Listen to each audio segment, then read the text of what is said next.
I mean, I've got more business going. I had 5 closings lined up for June, and I'm just in the back of my mind, I'm like, this doesn't make any sense. And so I got curious and I wanted to know at what point did I feel like my money was maybe not going as far and there's kind of a point of diminishing returns. So I doubled my ad spend again a couple months ago and ended up right about $20,000. And there's some other things in there, some incentives that I'll touch on if you guys want, as far as with what you spend with Zillow. This is The Agent Goldmine, where you'll find real talk, and ambition. We're here to build real businesses and be more than your average agent. We want to know what the killers are actually doing within their businesses, the reality of it. All tactical, no fluff. So we're here to find out. Please share and enjoy. What's up, everyone? Today we have Christian Koenig in the house. That's who we're interviewing today. And I'm super excited because we're going to be touching on a topic that we haven't really touched on too much yet. Specifically, that's being a solo agent with a big budget for Zillow leads. So we're going to touch on paying for Zillow leads because you're right now spending $20,000 a month. But of course, this episode isn't just for those that have a big budget. It's how to work up toward that and not being afraid of spending money to purchase leads. So Christian, thank you so much for coming on the show today. Yeah, absolutely, guys. Thank you for having me. Dude, so excited. This is going to be so fun. But before we jump into the nitty gritty, take us back. How did you get into real estate? Let's go on the journey, the Christian journey.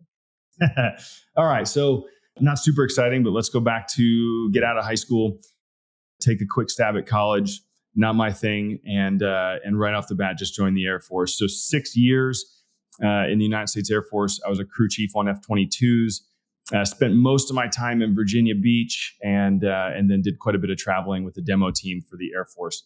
Fast forward 6 years, leave the Air Force, hop into a government contractor position in Northern California.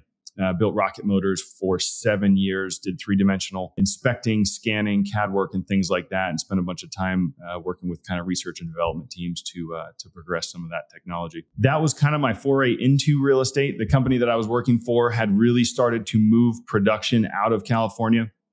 And so about the time that I was in my early 20s, kind of had to start thinking about what the next step was, realized that aerospace was not going to be the solution for the long term, just too difficult to kind of continue progressing without a bachelor's degree and also having to kind of chase positions around the country, which I wasn't interested in. So had started working on my real estate stuff in California and then was finally able to convince my wife to move to Idaho. And it just really all fell into place. Lived in an Airbnb for 6 weeks, went and took my real estate courses, got my license, and then officially was licensed in August of 2019. Dude, okay. So listening to all of that, we're like, oh, and then I'm doing real estate. I got my real estate license, but why? How did we go from all of the things you just said into real estate? I think a lot of people talk about like having a ceiling in the career field that they're in. And that's really what I felt like. I felt that with what I had done in aerospace, I was kind of at the top of what I was able to accomplish. My income was solid. I was really comfortable. Life was good.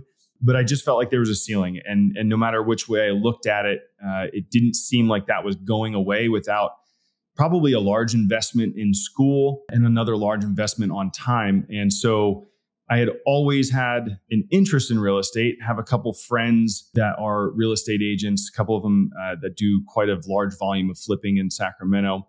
And so it was always in my ear. It was always kind of on the sidelines, something that I thought would be a great route for me to go. I've remodeled some homes. I've never personally flipped anything, but I've got a ton of mechanical experience in the backside of things and really felt like it was something that if I could understand the sales portion of it, which is something I didn't have any experience in, that I could really excel and maybe bring a little bit different twist to the industry as far as what I can specialize in.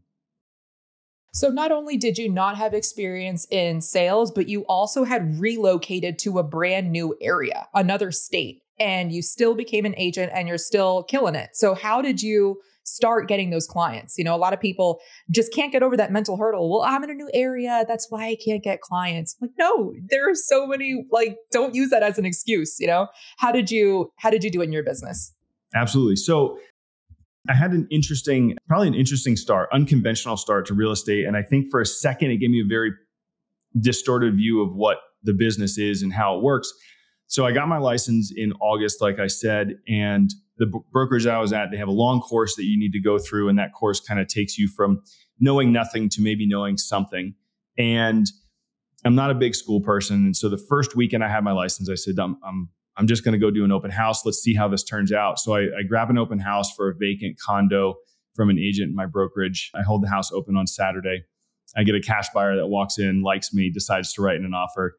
Sold that house. So within 30 days of getting my license, I've got my first closing. And my initial thought was like, this is going to be cake. And the following 6 months was the exact opposite of what that first 6 weeks was. And so I think I kind of rode that high for a little bit, thought that that was what it was going to be, and then started to realize that I had to pivot and start working on different ways to bring in leads. I don't have a big sphere out here. I've got a good friend group. Most of my friends already living in houses. And so there wasn't a ton of business to be drawn from that. And so my initial response was, maybe I'll buy some leads. Let's see what this is. And obviously you read online, everybody's got their own opinion on it. And they're quite polarized depending on folks' experience with it. And so I took what at the time was a really small budget of $1,500 and I bought a super small percentage of a zip code in town.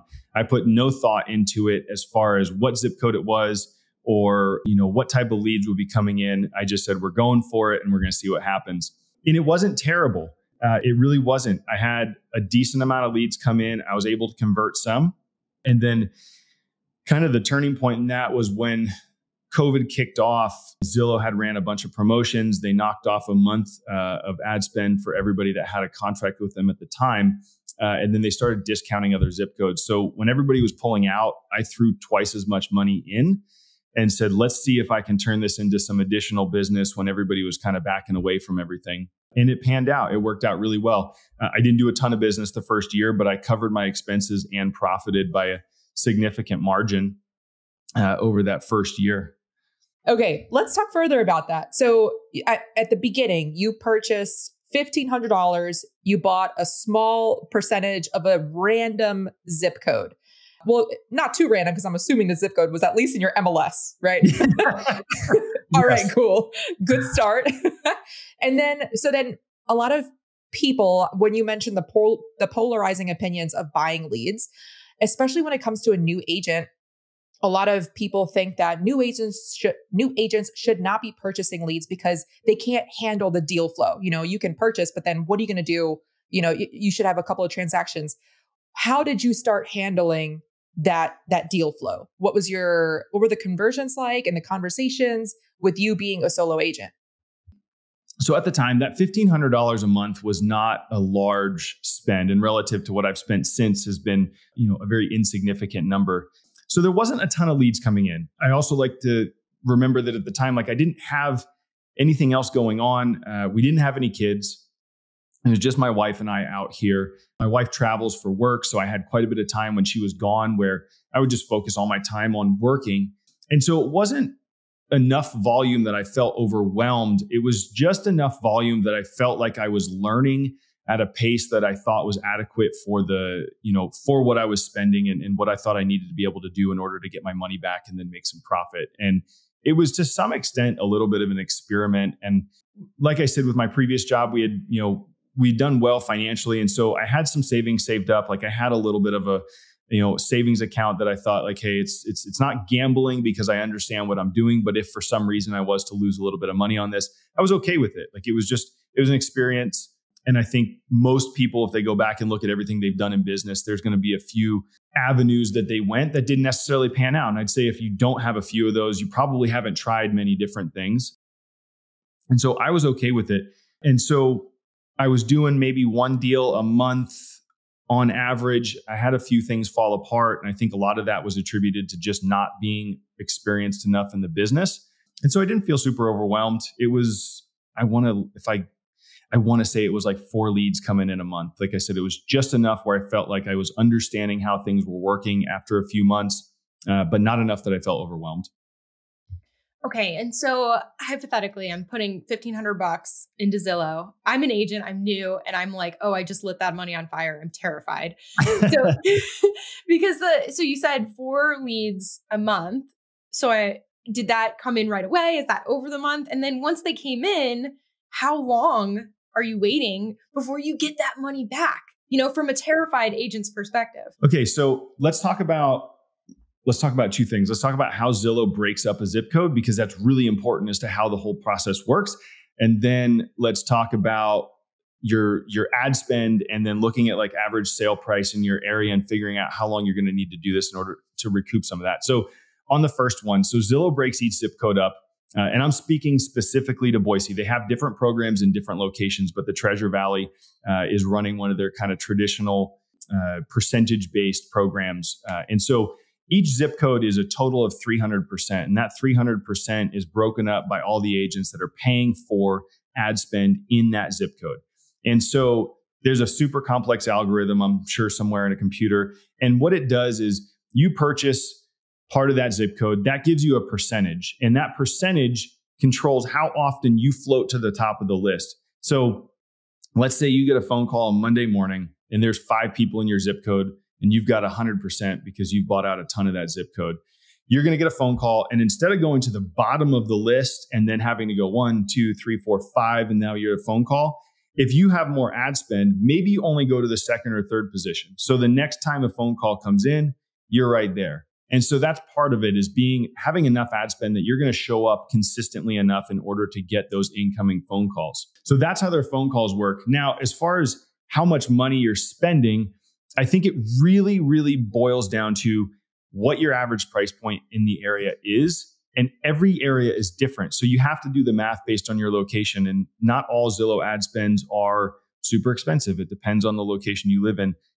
What I would need to spend in order to be relevant on Zillow here is totally different than what you would need to spend in North Carolina or Texas, and even from city to city within those states.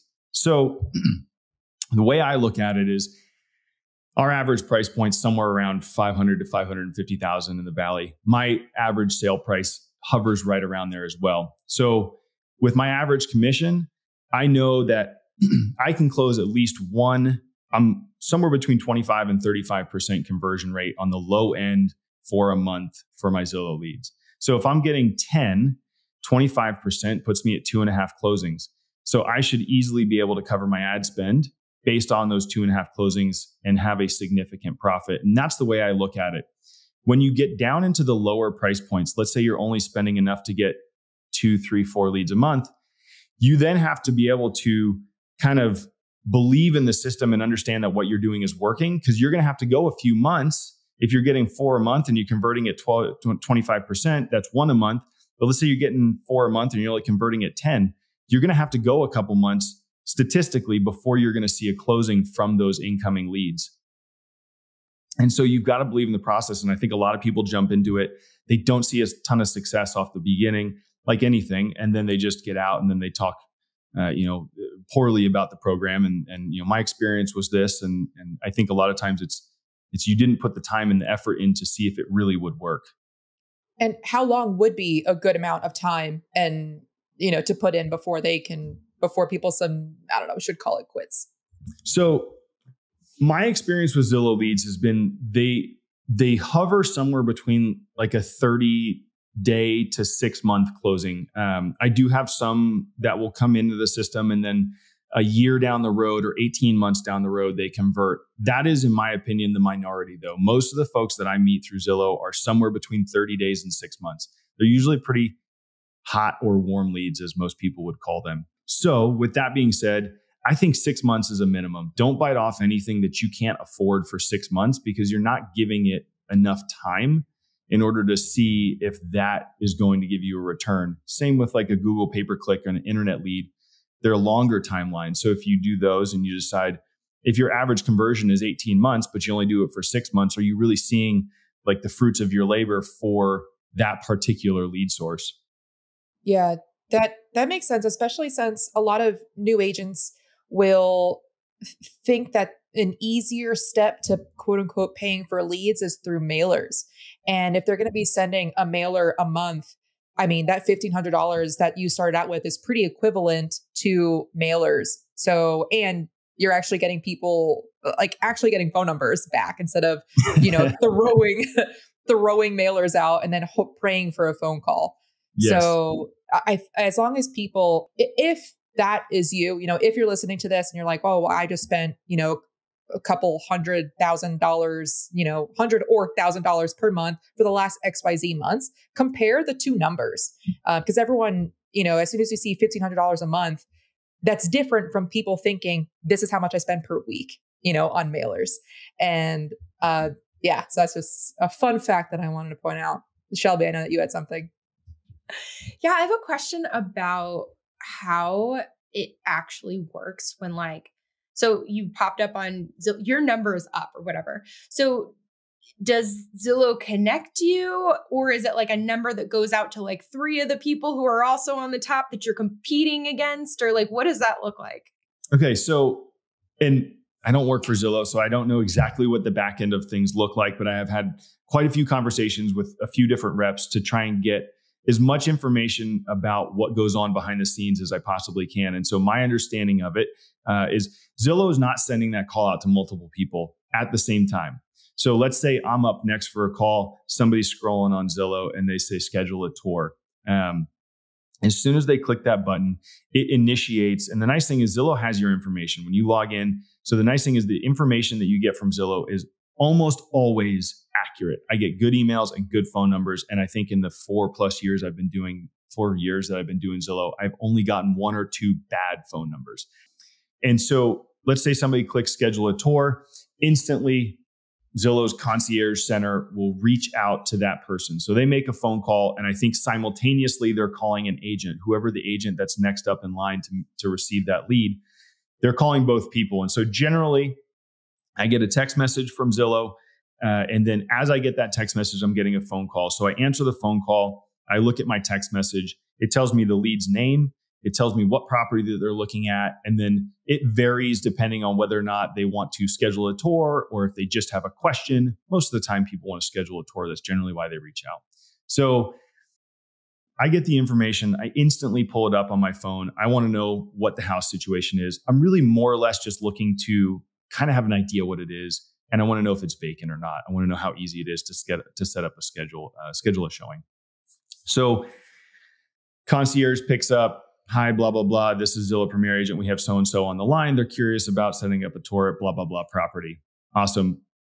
I keep it really simple. And I guess if you guys are all right with it, I can go into what my goal is on the phone with a Zillow lead. And this is not something I came up with. I actually was told this years ago by a guy that had been doing Zillow for a long time. It took me a little bit to actually believe what he said was correct, but I've been doing it for about 2 years now. And I think it is by far the best process. So when I get somebody on a phone, the reason I want to know if the house is vacant or not, or what this how easy is it to set up a showing, is all I care about is scheduling a showing with that lead. That is it. I don't care where they're coming from. I don't care what their budget is. I'm not curious about whether or not they're pre-approved. I'm not asking nearly any qualifying questions unless I feel like I need to dig a little bit deeper.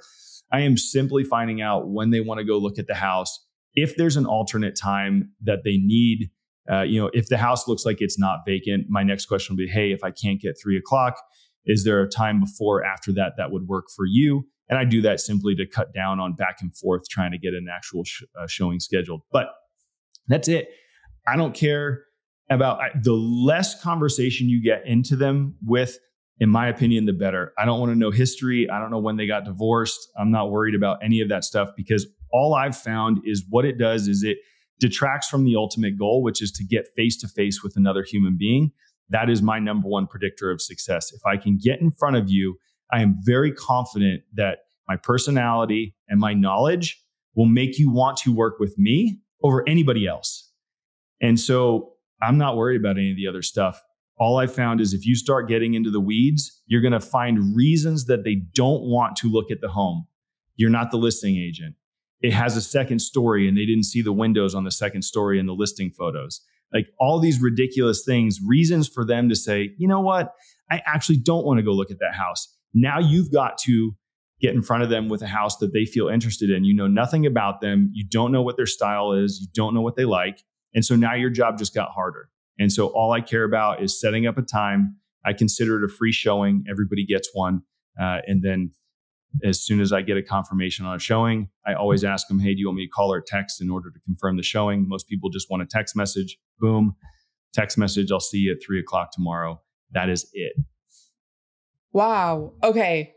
I have a lot of questions. The first one, I can imagine that when people are on Zillow, they're looking at a property, they say, hey, I want a tour. A lot of times they do have questions about that property before they want that tour. So you're getting, most likely, please correct me if I'm wrong, you're getting calls with people having questions about a property that you don't even know yet, right? Because you don't know the address, you haven't looked into it as you're answering that call. So they're like, hey, is this 2 stories? What does a conversation like that look like when your goal is to see them in person, but their goal might be to qualify a little bit further? So I cut them off at the pass. I try not to give the lead an opportunity to start rambling into questions. And so when I answer the phone, it's always the same thing. Hi, this is Christian Koenig with Koenig Real Estate. I see you've got a property on, whatever street pulled up. You wanted to go take a look at it. Did you want to go take a look at it today or tomorrow? Whatever. They usually will have a time requested. So I'll throw out roughly the time that they wanted to go see. And their answer is almost always yes. Every once in a while, they'll follow up with like a very simple kind of qualifying question. Oh, do you know anything about this house? And most of the time there's simple things like just by pulling up a photo, an agent would be able to answer. And so I really try to get in front of it, because if you get in front of it and you get that appointment scheduled, a lot of times all the other stuff, I used to ask at the end, is there any other questions that you had about the property? Like, I don't do any of that. When do you want to go see the property? Awesome. I'm going to get that scheduled. I'm going to shoot you a text message to confirm, and then I'll see you at the property. And most people go, oh, okay, that was fantastic. Thank you so much. I'll see you tomorrow. Like, Nice. I used to do all of the like, hey, what can I answer for you about the property? Blah, blah, blah, blah, blah. And then they start asking questions. And the problem with those questions is you don't know the answer. And so unless you're really good at looking through photos while you're on the phone and you're trying to like, oh, what type of flooring is that? And you're like, oh, I have no idea. Like, looks like builder grade carpet to me. I don't know. But like, if you get those questions coming in, then you start to stutter up on your words. You start to sound less like a professional and more like you don't know what you're talking about. And you've instantly bred doubt into their minds about your ability to do your job. Whereas once I step foot in the property, which I always show up 15 minutes prior to a scheduled showing. So I have at least 5 minutes to go in and walk it. So when they get there, I'm already pointing out stuff. It doesn't take me long to figure out the house. I'm telling them things that most people wouldn't realize. And so then it never gives them the opportunity to think that maybe I don't know what I'm talking about or don't understand the property. How many times have you been stood up? And out of those that do not stand you up, about how many, if you happen to know, like conversions, like, you show X amount of people per week or per month, which leads to X amount of closings?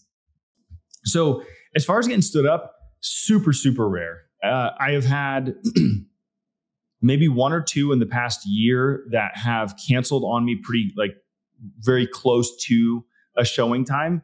One of those I was able to just start another conversation with and say, what's the holdup? What's holding you back? What can we talk about? And was able to actually change their mind and still was able to meet up with them. I just sat down with them at Starbucks and had an hour conversation with them. And I think we're going to buy a piece of land. And so went from like, hey, I don't want to talk to you to, well, tell me what your problem is. Maybe I can help you solve it. As far as just somebody not showing up, I don't think that has ever happened to me with a Zillow lead. Generally, if you schedule an appointment, folks, and they're usually within 24 hours. I don't, unless for some reason I just don't have time.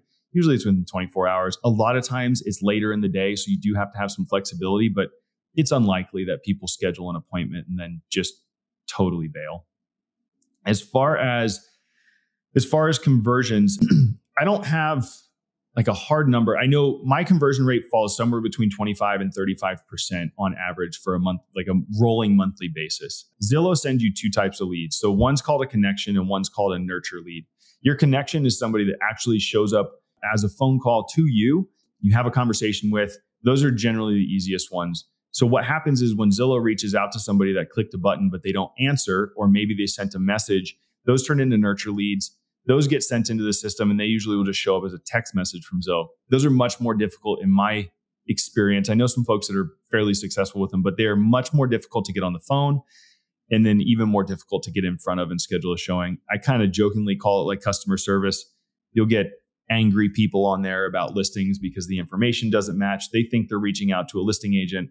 I got yelled at through an email from an agent in California because the listing photos for some random listing in town were really bad. So she told me to send the message to my client so that they could see it. And I'm like, I have nothing to do with this listing. How dare you, Christian? Yeah, right.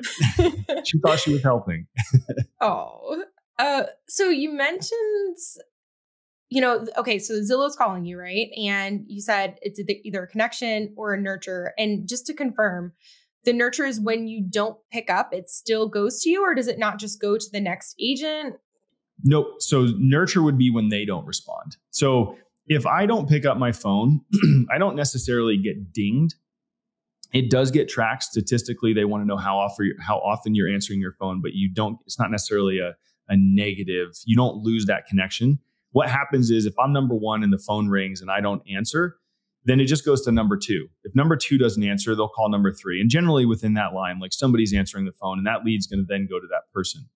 A nurture would be the flip side where the lead reached out, but then didn't respond, or they reached out, but they didn't want to be contacted. And there's like an internal text/email system within Zillow that you can ask questions on. And so a lot of times they'll come through as that. And so they're leads that Zillow wasn't actually able to get on the phone and turn into a live connection. And so then they immediately will then send that in as a nurture lead, and it just gets sent out to agents. And I think it's set up in the same way. Whoever's up next to receive one will get it. But I get, about the same amount of connections I'll get each month. I'll get that amount of nurtures. They just are much more difficult in my experience to convert. Wasn't there also some news about like Zillow? I don't know if we're talking about the same exact thing, but I read something about how Zillow or Zillow Flex was moving away from some cities. Did that affect you? Is that the same thing? So Zillow Flex is more of I would consider it's a percentage based program. And so instead of paying upfront for leads, they are handing out leads and then collecting a percentage of that lead at closing. And so I'd say it's more of like an Ojo or OpCity style lead system where you're paying a percentage of your commission. And they've rolled it out in quite a few places. I don't know for sure. My understanding was that it didn't work so well in some areas, and so they had retracted it. They had talked about doing it in Boise. I have not heard anything of it as of late, and it doesn't sound like it's going to happen here anytime soon. But essentially at that point, my understanding is they've really reduced how many agents that they work with and have kind of shifted towards bigger teams that were more systematized, had a lot of processes, employees. They wanted to make sure that those leads are getting serviced properly. And they obviously were taking more interest into how you're servicing those leads because their income is then based on your ability to convert. So, if you're paying them 20 grand a month and you convert 10%, well, they don't care. They're still getting their 20 grand a month. But if they're passing you leads and you're converting 10%, then their income is obviously going to be down. So, yeah, that makes sense. I have a question about the ramp up because we've been talking about the $1,500 a month. And I know, just because I know you, that you've like dabbled in other ad spend, lead sources and stuff like that. But it sounds like now today you've gone all in $20,000 a month on just Zillow. So can you talk about like that progression? Sure. So there was a small gap in the period of time that I was paying for my own Zillow leads. So like I said, in the very beginning, so that first year I signed up, I started doing Zillow leads at the beginning of 2020. And I ran about 8 months and then shut them down at the end of the year. So I joined a team at the end of 2020 and I was on that team for 2 years. And so my experience with Zillow was pretty good. The teams was poor in the past. I was able to convince them to sign up for some Zillow ad spend. And that was my primary lead source for the time that I was on the team for those next 2 years. And it just got to the point where I realized, I could spend my own money on Zillow ad spend. So why not do it myself? So I jumped off that team back in October of 2022. And it took me a couple months, get all my stuff in order. I decided to start out with a $4,000 budget. That was what I thought it would take to bring in enough leads that I would see at a minimum one closing per month. And that was That was kind of my threshold. I'm like, okay, if I could spend $4,000 and make an average of 12 to 15, on one commission, I'm converting generally 25 to 35%. So month over month, I'm going to roll over, and probably every few months I'll have a double, a 2 closing month. So I started out December with that $4,000 budget, and they were just clicking off. I mean, it was absolutely wild. I couldn't believe it. It was the same leads as before. And I don't know if it was just working for myself again. There was an added level of, accountability, but I was converting for a couple months there. I was like converting at 50 to 60%. And so I instantly thought to myself, like, okay, let's just add a little bit more to this and let's see what it does. So I bumped it up to 10 grand after about 3 months, and same thing. Leads are coming in, and I'm rolling out buyers, listings. I mean, I've got more business going. I had 5 closings lined up for June, and I'm just in the back of my mind, I'm like, this doesn't make any sense. And so I got curious, and I wanted to know, at what point did I feel like my money was maybe not going as far, and there's kind of a point of diminishing returns. And so I doubled my ad spend again a couple months ago, and ended up right about $20,000. And there's some other things in there, some incentives that I'll touch on if you guys want, as far as with what you spend with Zillow. And so I got to 20, and 20 is the limit. So I'm done. Like, I won't spend another dime with Zillow until I hire somebody, because I just simply can't stay in front of everybody consistently enough in order to convert at that really, really high level that I want to be converting the leads at. And so 20, I would even say maybe 15 is probably the limit where I should be, but I'm not going to back it off. But yeah, so I ended up at 20, and it's been fantastic. I'm still converting at that 25 to 35%, but like I said, I want to get it back up into that 40 or 50% range. You've hit on like so many topics, so thank you, about like this Zillow stuff. What have we not touched on, like other lessons learned as you are ramping up or just getting into Zillow that would benefit other agents? Yo, real quick, this podcast is not free. Cost of admission is sharing with a buddy who'd benefit or throwing it on your Instagram story. Tag us, we'll reshare that. So I think some of this stuff is super basic, but like Zillow gives you a super basic CRM. They've got their own setup.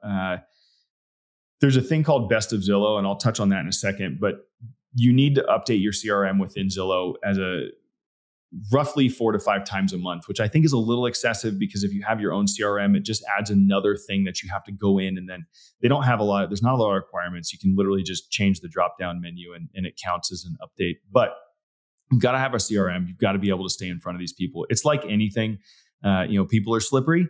And so, the second that they get a little bit of, ooh, what's over here? Boom, gone. I would say next to getting in front of people being a really high predictor of success with converting a lead, there's another thing on Zillow. It's called My Agent. My Agent, I think. I don't know if it's essentially a friend request on Zillow for a lack of better terms. And it's not a contract. They can delete you from their account at any time. But from your Zillow Premier portal, you can send an email out that says, confirm that you're working with this agent.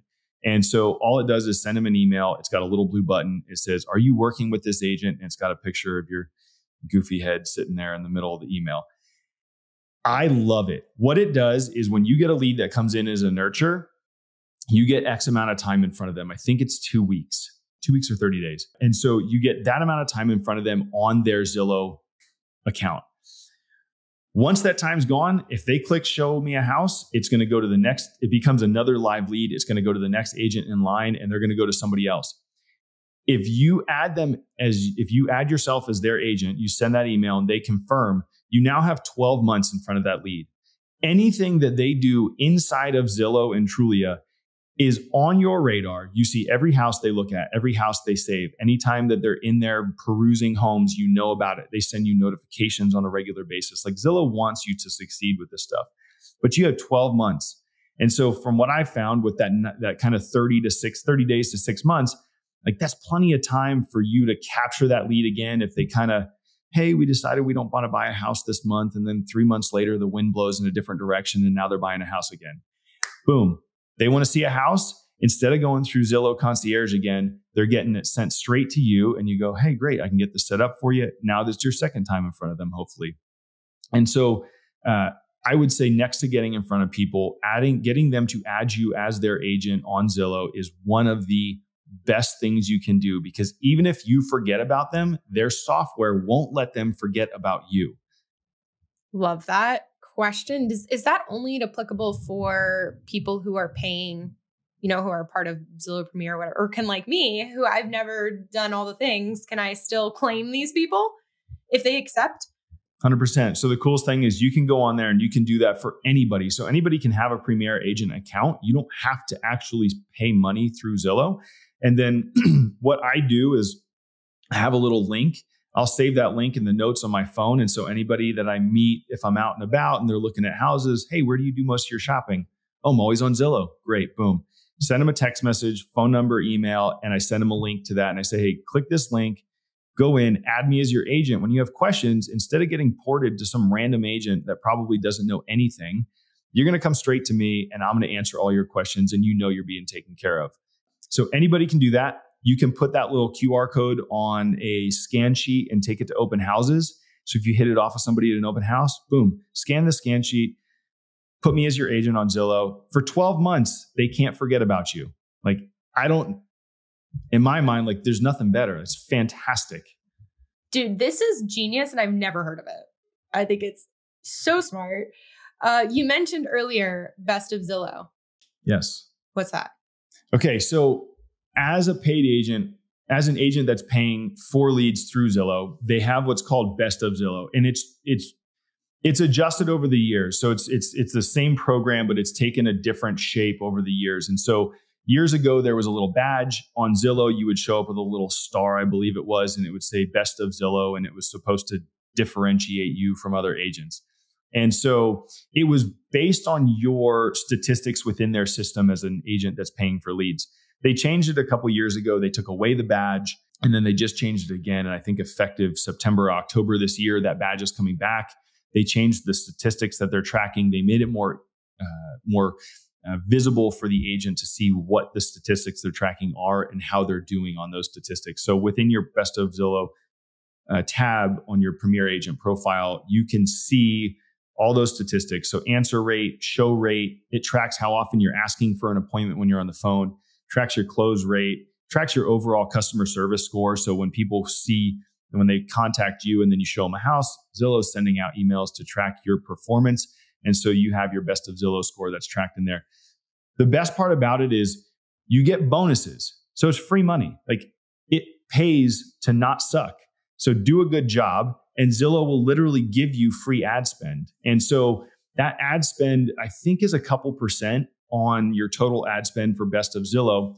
But then you also get ad spend bonuses based on your pay tier. So I think like 5, 10, 20, I think 5, 10, and 20,000 are like the tiers. So if you spend 5, you'll get a percentage added on the back end for your ad spend. If you spend 10, that percentage goes up. If you spend 20, that percentage goes up.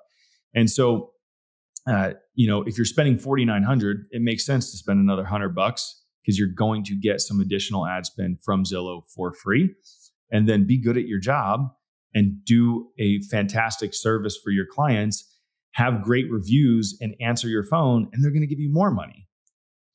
I really would like to, if this is possible, I would love to go through exactly where to find that link. I've been trying to do this behind the scenes. And also turns out I've had messages. Whoops. Are you able to pull up a new tab and like walk all of us, including me, through this? Yeah. So does the system allow you to share? Do you see at the bottom a little arrow? So, yeah. With a share screen. Dude, we're doing it. Right, look at this technology. Right. Click screen. If you want to follow along, watch on YouTube. I'm going to pull, right? So I'm going to pull this up. I want to see. So is it working? We see. Oh, yeah. Okay. Yes. Cool. Okay. Agent. Perfect. All right. Same screen. So it's premieragent.zillow.com. And then once you log in, create your account, this will be your dashboard. It looks the same for everybody. So over here on your profile, and I highly recommend, like, even if you don't do, oh no, I got to update my license details. So even if you don't do Zillow, there's no reason not to get a few reviews in here. There's no reason not to set this up and add. It's a really popular place that people shop for homes. So, utilize it. It's free. You don't have to pay for this page. It'll show up all your listings, shows up all your solds, active listings, and then you can request reviews. Now let's go see if I can show you guys how to. And to confirm, I thought that Zillow reviews are only for those that you have actually been the buyer's agent or the listing agent for, right? It's not like Google where anybody and their mother can review. Correct. So they do track it based on, so let's go to past sales. So they do track it based on that. So like these are folks that have come in through Zillow. And so once the transaction shows up, they tied the MLS in our state to Zillow. It's very easy. You just upload your license and your transactions will show up automatically. And then I'll tie those transactions to a client if they came from Zillow, which ups my best of Zillow score. So let's go to best of Zillow real quick and you can see. So if you are a paid agent, this is what you want to pay attention to. These are your performance metrics. So how often do you answer your phone? This is how often you're asking for an appointment. And this is they have an AI that listens for this within the conversation. I don't think it's super accurate because I ask for an appointment every single time, yet it only shows 60%. And then this is your show rate. This is based on how often you update it. So this is going to be information that you input. Conversion rate. So you want to track your conversion rate. This is not always 100% accurate. Like I didn't convert at 51.5% in July. I think, I'm not sure what happened there, but it was closer to 40. And then CSAT score is your customer service score. And then this one, which I obviously suck at, is your CRM usage. This is how often you are updating your contacts within Zillow. So, but if you go to your profile, you can share your profile. So share, let's see. So let's view public profile. So if you share your profile link, this is the important part. So people can contact you here, but this is the magic button. You want to send this to people so that they click add as your agent. They click this, it brings up a little box. Are you actively working with this agent? You click add agent, boom, they show up. Now, anytime they go on Zillow for the next 12 months, you're going to be in front of them. Wow. So I do not have that. So I wonder if that is MLS specific or... That's so interesting because I have the contact Ali Gar said, same thing as you. And then right below that, it just skips to personal information. I don't have that box. I would call them and ask. I have never not seen it on somebody's profile. And unless they changed something recently, last time I talked to them about it, it was something that anybody could do on Zillow. Interesting. Okay, cool. Because even when there was even times when I wasn't paying for leads on Zillow and I was using that to send to people to keep them, in front of me. Let's see how I get back to you guys.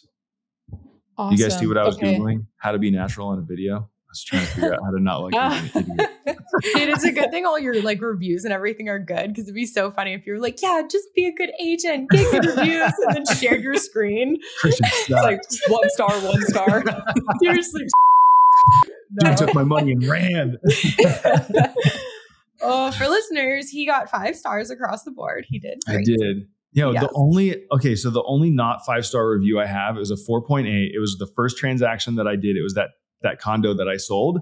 They gave me 4.8 or 4.5 stars, 4 stars for negotiation. They just wanted to pay full price cash. I almost called them and was like, guys, how did I get knocked for that? But I don't know. It is what it is.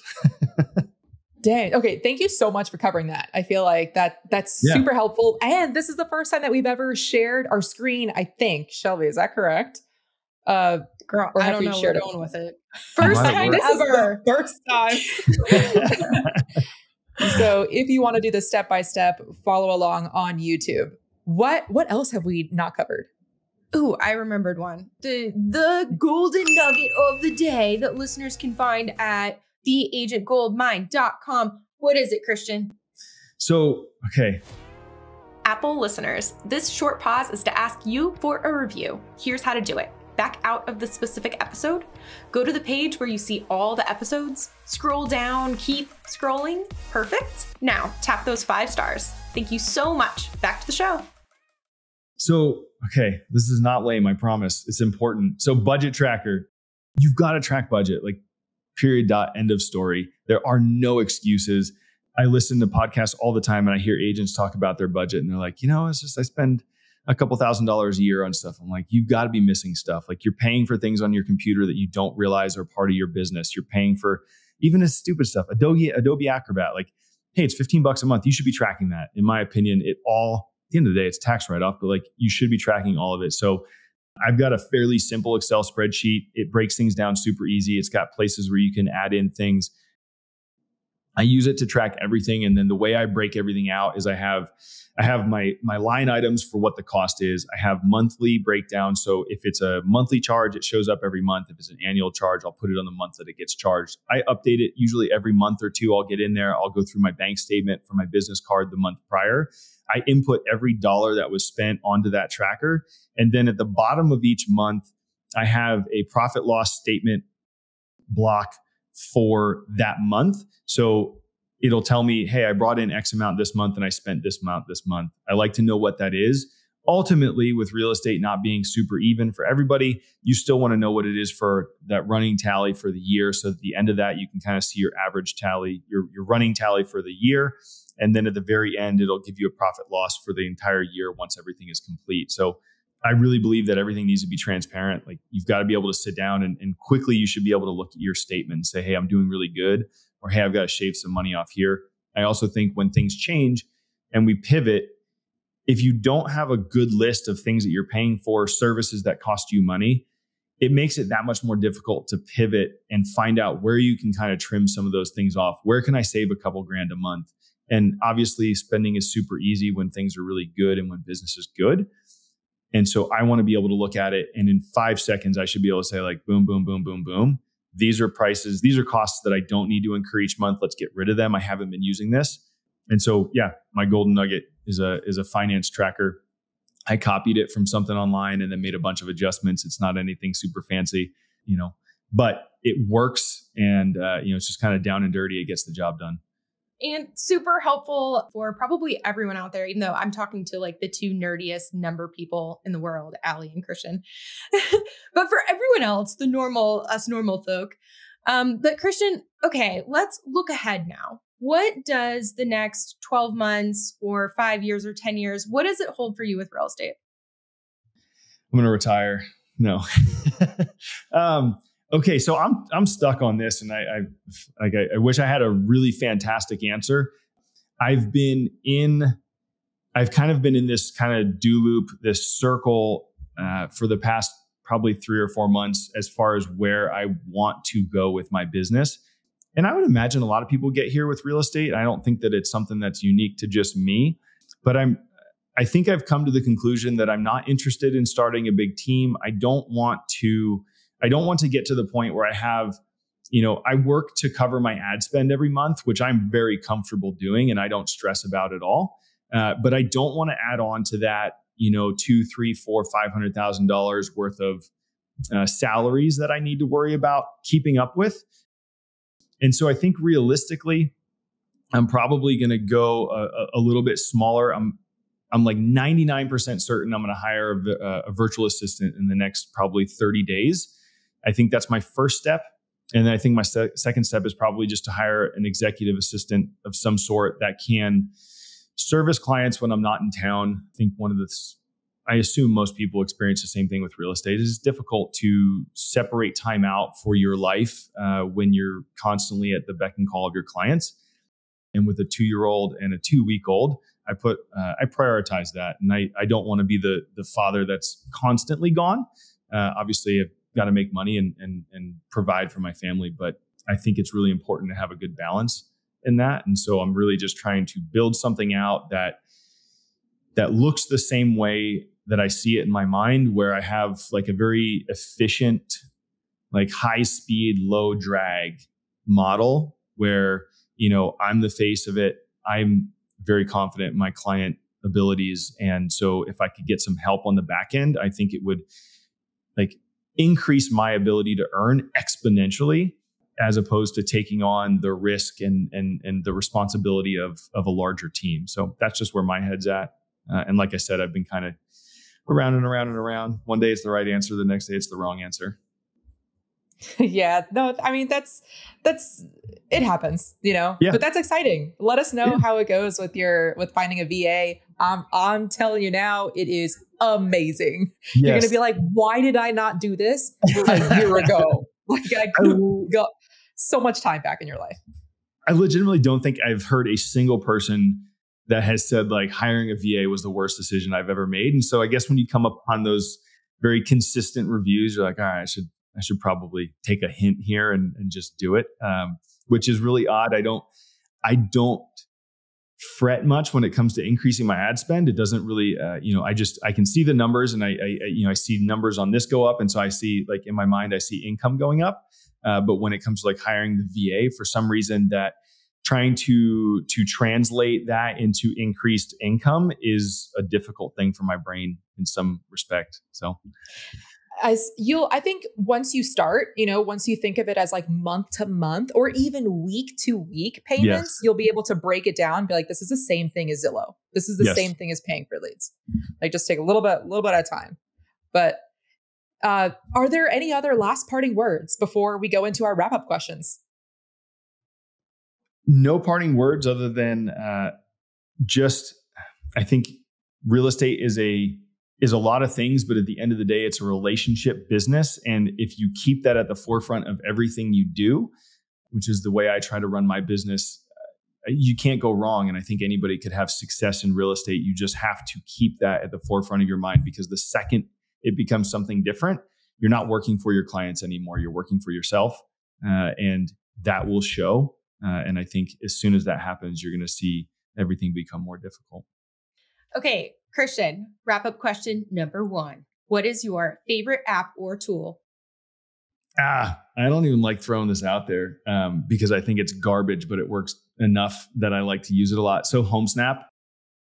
I use HomeSnap on my phone. And actually, if anybody could do anything for me, if there's a better app out there that can show MLS notes, like tell me, maybe I'm missing something, but on HomeSnap, you can see MLS notes, which I like. So when I'm out and about, I can pull properties up on my phone pretty quickly without logging into the MLS, which I feel like is totally clunky having to log in every time. But I like HomeSnap. It's easy. I can see sold data.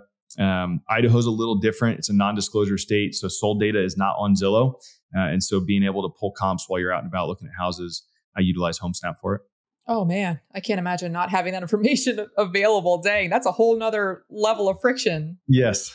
Jeez. So, okay, awesome. That's actually one of the questions that we asked. So that'll be like the second question here is how we can help you in your business. So if anyone knows of a better app than HomeSnap, either put it as a comment on YouTube or put it as like a comment on our whatever app you're listening to this on, Spotify, Apple, whatever.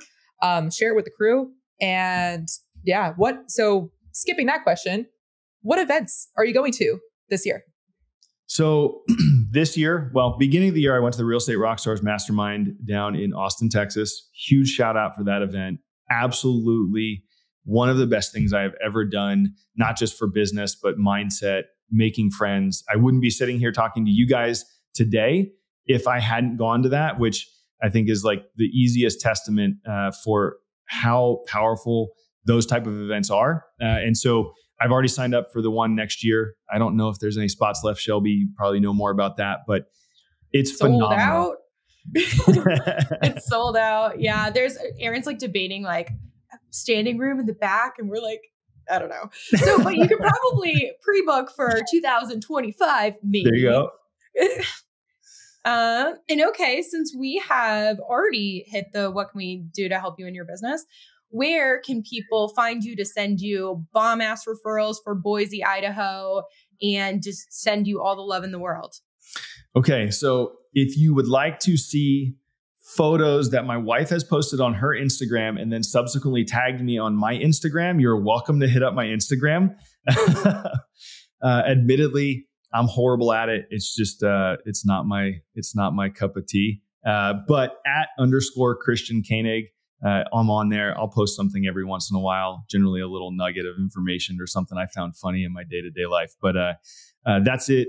Phone number is 208-800-1779. It's like glued to my hip. That is the easiest way to reach me. Yeah. But again, if you want to see some baby photos and family photos, hit up Instagram.